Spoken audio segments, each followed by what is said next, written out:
ফুল ওঠানোর পরে এবার নিয়ে চলে আসলাম বাটা নিয়ে। কিভাবে এটা বেটে খেতে হয় আপনারা অবশ্যই জানেন, তারপরেও আমার নিয়মটা আমি বলছি। এই সরিষার ফুলে রয়েছে কিন্তু প্রচুর পরিমাণে vitamin A, C, iron, calcium, যেটা রোগ প্রতিরোধ ক্ষমতা বৃদ্ধি করে আর এই ঠান্ডায় সর্দি কাশি কমাতে সাহায্য করে কিন্তু এই সরিষার ফুল। আর এতে থাকা ফাইবার হজম শক্তি বাড়ায় ও কোষ্ঠকাঠিন্যতা দূর করতে সাহায্য করে আর শরীর থেকে টক্সিন বের করতে সাহায্য করে। তাই এটা ভেজে খাওয়া যায়, বেটে খাওয়া যায়।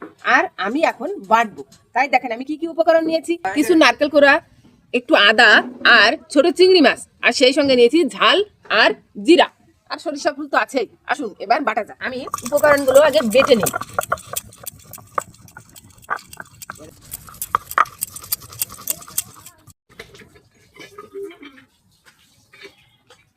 এবার আমি নিয়ে নিলাম সরিষা ফুল।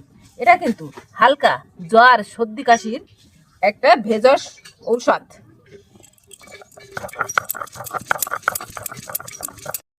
এটা কিন্তু ভাপ দিয়ে নিয়েও বাটা যায়। আমি কাঁচা বাটলাম, কাঁচা বাটলে আমার কাছে গন্ধটা বেশ ভালোই লাগে, তাই আমি কাঁচাই বেটে নিলাম।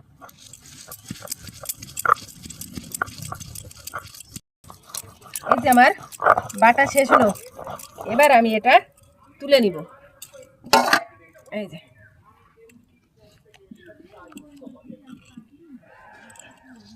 আমি কড়াই বসিয়ে দিয়েছি, কড়াইতে তেল দিয়ে দিলাম। এটাও আমি সরিষার তেলই দিচ্ছি।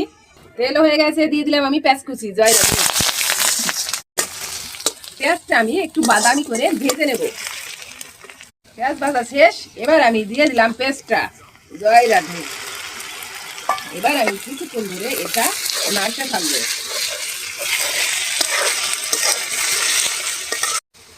এবার আমি এতে লবণ দিয়ে দিলাম।